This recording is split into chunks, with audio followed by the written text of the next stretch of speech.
MBBS এবং BDS চিকিৎসক যারা পাশ করে তাদের ছাড়া কেউ যাতে নামের আগে ডাক্তার না লাগাতে পারে এবং সারা বাংলাদেশে যেসব ভুয়া চিকিৎসক আছে তাদেরকে যাতে আইনের আওতা নিয়ে আসে, কারণ এতে আমাদের ডাক্তারদের নাম খারাপ হয়। ভুয়া চিকিৎসকদের মাধ্যমে রুগী মারে, কিন্তু বলে যে ডাক্তারের মাধ্যমে রুগী মারা গেছে। ডিএমএফ সেকমু যারা আছে তাদের প্রাইভেট প্র্যাকটিস বন্ধ করতে হবে এবং আমাদের ইন্টার্ন এবং পোস্ট গ্রাজুয়েশন যে ট্রেনিং আছে তাদের বেতন ভাতা বাড়াতে হবে।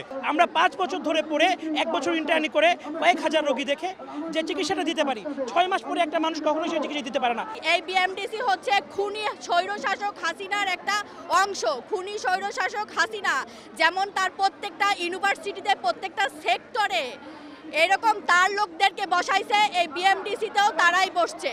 আমরা এদের পদত্যাগ চাই। আমার দেশ আমাকে চায় না, আমার দেশ চায় শুধু পাঁচাটা চাটুকার তেলবিদদের চায়, ঠিক আছে, টোকাই লীগদের চায়, আর কাউকে চায় না।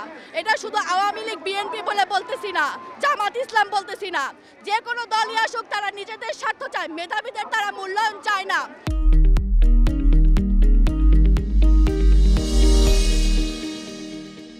এখন আমরা চাই যে ডিএমএফরা কোনো প্র্যাকটিস করবে না, তারা কোনো ডাক্তার লিখবে না। Not only DMF, doctor and BDS ছাড়া কেউ প্র্যাকটিস করবে না, কেউ ডাক্তার লিখবে না, কেউ ডাক্তার বলবেও না।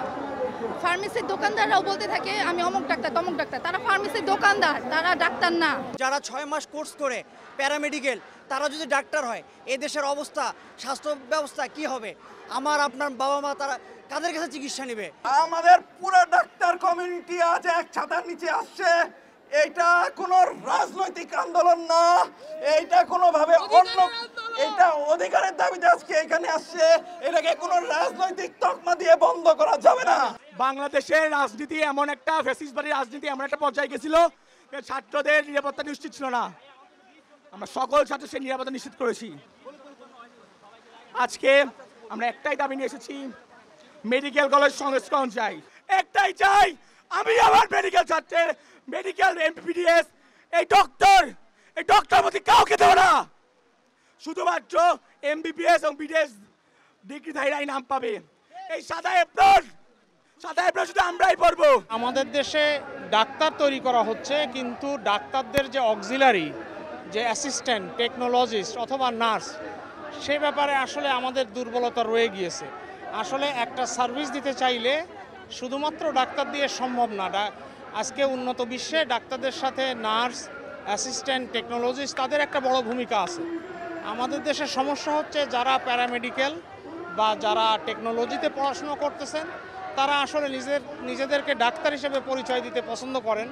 আর আমাদের সমাজেও যেহেতু আমরা অতটা সচেতন না, আমরা বুঝে না বুঝে তাদের কাছে চিকিৎসার জন্য চলে যাই। এই জিনিসটা আসলে ডিমার্কেটেড হওয়া দরকার।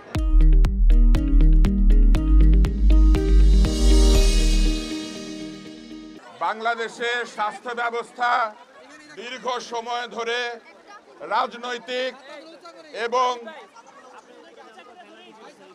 আমলাতান্ত্রিক এক ধরনের নির্যাতন এবং কৌশলের মাধ্যমে নিয়ন্ত্রিত হচ্ছে। স্বাস্থ্য ব্যবস্থাকে পূর্ণ সংস্কার ছাড়া ডাক্তারদের এবং এই স্বাস্থ্য সেবায় যারা নিয়োজিত আছেন তাদের সকলের অধিকার নিশ্চিত করা সম্ভব না। রাজনৈতিক বিবেচনায় পোস্টিং, পদোন্নতি, প্রমোশন, এমনকি উচ্চশিক্ষা পর্যন্ত নির্ধারণ করতে আমরা দেখেছি। এবং এই বিষয়ে যখন জুনিয়ররা এবং যখন এই বিষয়ে ডাক্তাররা কথা বলার চেষ্টা করেছেন আমরা দেখেছি সেই বিষয়কেও নিয়ন্ত্রণ করা হয়েছে। তাই আমার অনুরোধ থাকবে আপনাদের প্রতি, আপনারা সংঘবদ্ধভাবে এই আন্দোলনটি করবেন এবং স্বাস্থ্য ব্যবস্থার পূর্ণ সংস্কার ছাড়া আপনারা ঘরে ফিরে যাবেন না। স্বাস্থ্য ব্যবস্থার সংস্কার সম্পন্ন হলে স্বাস্থ্য ব্যবস্থায় যে পরিবর্তন আসবে সেই পরিবর্তন ডাক্তারদেরকে আগের চাইতে আরো উন্নত জায়গায় পৌঁছে দেবে বলে আমরা বিশ্বাস করি।